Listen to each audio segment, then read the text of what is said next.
National Herald प्रकरण में ED के द्वारा राहुल गांधी से पूछताछ से नाराज कांग्रेस कार्यकर्ताओं ने आज सूरजपुर में काली पट्टी बांधकर अपना विरोध प्रदर्शन किया। कांग्रेसियों का आरोप है कि केंद्र सरकार उनके राष्ट्रीय नेता राहुल गांधी और सोनिया गांधी को परेशान करने के उद्देश्य से ईडी जैसे संस्थानों का दुरुपयोग कर रही है और विपक्ष की आवाज को दबाने का प्रयास किया जा रहा है।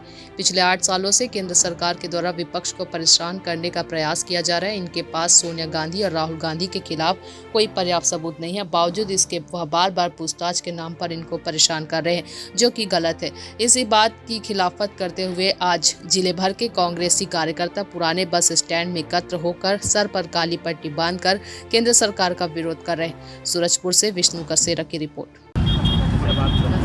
देखिए, नेशनल हेराल्ड के मामले में राहुल जी और सोनिया जी, जो कि हमारे राष्ट्रीय नेता हैं, इनको अनावश्यक परेशान करने के उद्देश्य से और कांग्रेस इस देश में विपक्ष की जो भूमिका निभा रही है, सशक्त विपक्ष की, उसको रोकने के उद्देश्य से केंद्र सरकार के द्वारा ईडी को हथियार के रूप में इस्तेमाल किया जा रहा है।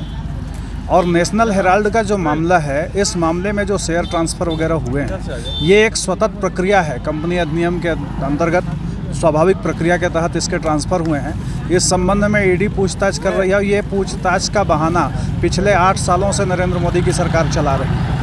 न तो कभी इनकी पूछताछ पूरी होती है, न कभी इनकी जांच पूरी होती है।